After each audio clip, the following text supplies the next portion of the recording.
ಕರ್ನಾಟಕದ ಒಳಗಿನ ಒಂದು ಪುಟ್ಟ ಹಳ್ಳಿ. ಅದರ ಹೆಸರು ನೆಮ್ಮದಿಪುರ. ಆ ಊರು ಒಂದು ಸಣ್ಣ ನದಿಯ ಪಕ್ಕದಲ್ಲೇ ಇತ್ತು. ಸುತ್ತಲೂ ಬರೀ ಹಸಿರು ಗದ್ದೆ ತೋಟಗಳು. ಅಲ್ಲಿನ ಮನೆಗಳೆಲ್ಲ ಮಣ್ಣಿನ ಗೋಡೆಗಳಿಂದ ಕಟ್ಟಿದ್ದು.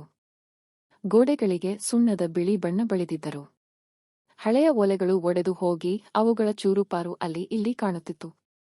ಬೆಳಗ್ಗೆ ಹಕ್ಕಿಗಳ ಇಂಚರ ಗಾಳಿಯಲ್ಲಿ ತಂಪಾದ ನೀರಿನ ವಾಸನೆಯುಳ್ಳ ತಂಗಾಳಿ ಹಾಗೂ ಸಂಜೆ ಸೂರ್ಯ ಮುಳುಗುವಾಗ ಕಾಣುವ ಕೆಂಪು ಕಿತ್ತಳೆ ಬಣ್ಣದ ಆಕಾಶ ಇವೆಲ್ಲ ಆ ಹಳ್ಳಿಗೆ ಒಂದು ವಿಶೇಷ ಸೌಂದರ್ಯವನ್ನು ತಂದಿದ್ದವು. ಹಳ್ಳಿಯ ಜನರೆಲ್ಲ ಹಳೆ ಕಾಲದಂತೆ ಬದುಕ್ತಾ ಇದ್ರು. ಅಗ್ರಿಕಲ್ಚರ್, ಕೃಷಿ ಅವರ ಮುಖ್ಯ ಕೆಲಸ. ಕುಟುಂಬದವರ ನಡುವೆ ಬಹಳ ಪ್ರೀತಿ ಮತ್ತು ಗೌರವ ಇತ್ತು. ಕಥಾನಾಯಕರು ಸೀತಾ ಮತ್ತು ಗಣೇಶ್. ನೆಮ್ಮದಿಪುರದಲ್ಲಿ ಗೋಪಾಲಪ್ಪನ ಕುಟುಂಬ ಇತ್ತು. ಗೋಪಾಲಪ್ಪ ಒಬ್ಬ ರೈತ. ತನ್ನ ಹೆಂಡತಿ ರುಕ್ಮಿಣಮ್ಮನ ಜೊತೆ ಸುಮಾರಾದ ಜೀವನ ನಡೆಸ್ತಾ ಇದ್ರು. ಅವರಿಗೆ ಇಬ್ಬರು ಮಕ್ಕಳು. ಹಿರಿಯವಳು ಮಗಳು ಸೀತಾ, ಅವಳಿಗೆ 27 ವರ್ಷ. ಚಿಕ್ಕವನು ಮಗ ಗಣೇಶ್, ಅವನಿಗೆ 19 ವರ್ಷ. ಸೀತಾ ಊರ ಶಾಲೆಯಲ್ಲಿ ಟೀಚರ್ ಆಗಿ ಕೆಲಸ ಮಾಡ್ತಾ ಇದ್ಲು. ಆದರೆ ಅವಳ ಮದುವೆ ಇನ್ನೂ ಆಗಿರಲಿಲ್ಲ. ಗಣೇಶ್ ಕಾಲೇಜಿಗೆ ಹೋಗ್ತಾ ಇದ್ದ, ಜೊತೆಗೆ ತಂದೆಗೆ ಜಮೀನಿನ ಕೆಲಸದಲ್ಲಿ ಸಹಾಯ ಮಾಡ್ತಾ ಇದ್ದ. ಸೀತಾ ತುಂಬಾ ಸುಂದರವಾಗಿದ್ದಳು. ಅವಳ ಮುಖದಲ್ಲಿ ಒಂದು ಮೃದುವಾದ ಹೊಳಪು ಇತ್ತು. ಕಣ್ಣುಗಳು ಕಪ್ಪಾಗಿ ಏನೋ ರಹಸ್ಯವನ್ನು ಅಡಗಿಸಿಟ್ಟಂತೆ ಕಾಣುತ್ತಿದ್ವು. ಉದ್ದವಾದ ಕೂದಲು ಕಪ್ಪು ಮೋಡದಂತೆ ಇತ್ತು. ಗಾಳಿಯಲ್ಲಿ ನಿಧಾನವಾಗಿ ತೂಗಾಡ್ತಾ ಇತ್ತು. ಅವಳು ಉಡುತ್ತಿದ್ದ ಹಸಿರು ಸೀರೆಗೆ ಚಿನ್ನದ ಜರಿ ಇತ್ತು.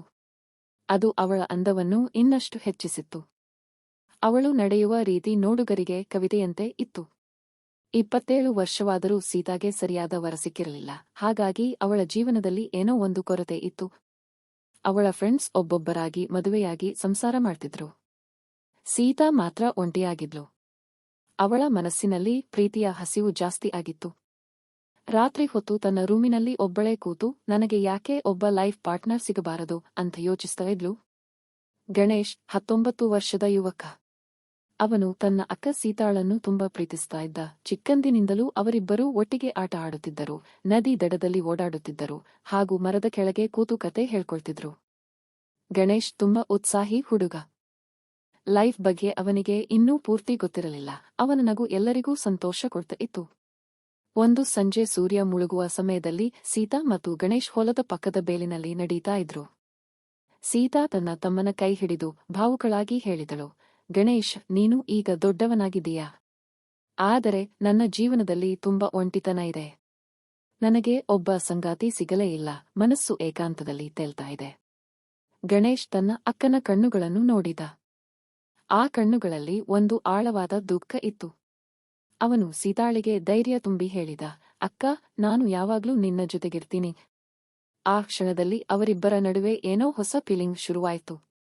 ಸೀತಾಳ ಕೈ ಸ್ಪರ್ಶ, ಅವಳ ಕಣ್ಣಿನ ಆಕರ್ಷಣೆ ಇವೆಲ್ಲ ಗಣೇಶನ ಮನಸ್ಸಿನಲ್ಲಿ ಒಂದು ಗೊಂದಲವನ್ನು ಸೃಷ್ಟಿ ಮಾಡಿದವು. ದಿನಗಳು ಕಳೆದಂತೆ ಸೀತಾ ತನ್ನ ತಮ್ಮನ ಜೊತೆ ಹೆಚ್ಚು ಸಮಯ ಕಳೆಯೋಕೆ ಶುರುಮಾಡಿದಳು. ಮನೆಯಲ್ಲಿ ಒಬ್ಬರೇ ಇದ್ದಾಗ ಅವಳು ಗಣೇಶನ ಬಳಿ ಹೋಗುತ್ತಿದ್ದಳು. ಅವನ ಕೈಯನ್ನು ಮೆಲ್ಲಗೆ ಮುಟ್ಟಿ ಪ್ರೀತಿಯ ಮಾತುಗಳನ್ನು ಆಡುತ್ತಿದ್ದಳು. ಗಣೇಶ್, ನೀನು ಎಷ್ಟು ಒಳ್ಳೆಯವನು. ನಿನ್ನ ಜೊತೆ ಇದ್ರೆ ನನಗೆ ಸಮಾಧಾನ ಸಿಗುತ್ತೆ ಅಂತ ಹೇಳ್ತಾ ಇದ್ಲು. ಗಣೇಶನಿಗೂ ಮೊದಲು ಗೊಂದಲ ಆಯ್ತು. ಆದರೆ ಅಕ್ಕನ ಮಾತುಗಳು, ಅವಳ ಸ್ಪರ್ಶ ಅವನ ಮನಸ್ಸಿಗೆ ಹತ್ತಿರ ಆಗೋಕೆ ಶುರುವಾಯಿತು.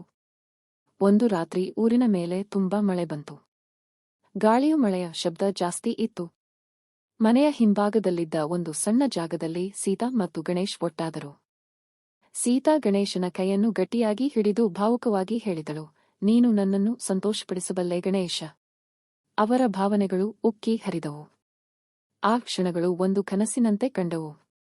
ದಿನ ಕಳೆದಂತೆ ಅವರ ಸಂಬಂಧ ಗುಟ್ಟಾಗಿ ಇತ್ತು. ಮನೆಯ ಯಾರಿಗೂ ಗೊತ್ತಾಗಲಿಲ್ಲ. ಆದರೆ ಗಣೇಶನ ಮನಸ್ಸಿನಲ್ಲಿ ತಪ್ಪು ಮಾಡಿದೆ ಅನ್ನೋ ಫೀಲಿಂಗ್ ಬಂತು. ತಪ್ಪುಗಳ ಅರಿವು. ಒಂದು ದಿನ ದೇವಸ್ಥಾನದ ಹತ್ತಿರ ಗಣೇಶ್ ಸೀತಾಳನ್ನು ಭೇಟಿಯಾದ. ಅಕ್ಕ, ನಾವು ತಪ್ಪು ಮಾಡಿದ್ದೇವೆ. ಫ್ಯಾಮಿಲಿ ಸಂಬಂಧದ ಗಡಿ ಮೀರಬಾರದಿತ್ತು ಅಂತ ಅವನು ದುಃಖದಿಂದ ಹೇಳಿದ. ಸೀತಾಳಿಗೂ ಪಶ್ಚಾತ್ತಾಪ ಆಯಿತು. ಅವಳು ತನ್ನ ಹಸಿವಿನಿಂದಾಗಿ ಕುಟುಂಬದ ಮರ್ಯಾದೆಯನ್ನು ಮೀರಿದ್ದಕ್ಕೆ ಕಣ್ಣೀರು ಹಾಕಿದಳು. ನಾನು ನನ್ನ ಭಾವನೆಗಳಿಗೆ ಬಲಿಯಾದೆ ಗಣೇಶ. ಇದು ಖಂಡಿತ ತಪ್ಪು ಅಂತ ಹೇಳಿದಳು. ಅವರಿಬ್ಬರೂ ಆ ಸಂಬಂಧವನ್ನು ಅಲ್ಲಿಗೆ ಮುರಿದರು. ಸೀತಾ ತನ್ನ ಲೈಫ್ ಅನ್ನು ಹೊಸ ದಾರಿಯಲ್ಲಿ ಕೊಂಡು ಹೋಗಲು ಡಿಸೈಡ್ ಮಾಡಿದಳು. ಅವಳು ಸ್ಕೂಲ್ ಕೆಲಸದ ಮೇಲೆ ಹೆಚ್ಚು ಗಮನ ಕೊಟ್ಟಳು. ಮಕ್ಕಳಿಗೆ ಒಳ್ಳೆಯ ಭವಿಷ್ಯ ಕೊಡೋಕೆ ಪ್ರಯತ್ನ ಮಾಡಿದಳು. ಗಣೇಶ್ ಕೂಡ ಕಾಲೇಜಿನ ಓದಿನ ಮೇಲೆ ಕಾನ್ಸಂಟ್ರೇಟ್ ಮಾಡಿದ. ತಂದೆಗೆ ಹೊಲದಲ್ಲಿ ಸಹಾಯ ಮಾಡೋದು ಮುಂದುವರಿಸಿದ. ಕುಟುಂಬದ ಬಂಧನಗಳು ತುಂಬಾ ಪವಿತ್ರ ಭಾವನೆಗಳ ಭರದಲ್ಲಿ ಈ ಬಂಧನಗಳನ್ನು ಮೀರಿದ್ರೆ ಕೊನೆಗೆ ಉಳಿಯೋದು ಕೇವಲ ಪಶ್ಚಾತ್ತಾಪ ಮಾತ್ರ. ಪ್ರೀತಿಯನ್ನು ಸಮಾಜ ಒಪ್ಪುವ ಸರಿಯಾದ ದಾರಿಯಲ್ಲಿ ಹುಡುಕಬೇಕು. ತಪ್ಪುಗಳಿಂದ ಕಲಿಯೋದು ಲೈಫ್ನ ಒಂದು ಭಾಗ. ಆ ತಪ್ಪುಗಳನ್ನು ಸರಿಪಡಿಸಿಕೊಂಡು ಮುಂದೆ ಹೋಗೋದು ಒಂದು ಒಳ್ಳೆ ಜೀವನದ ಗುರಿ ಆಗಿರಬೇಕು.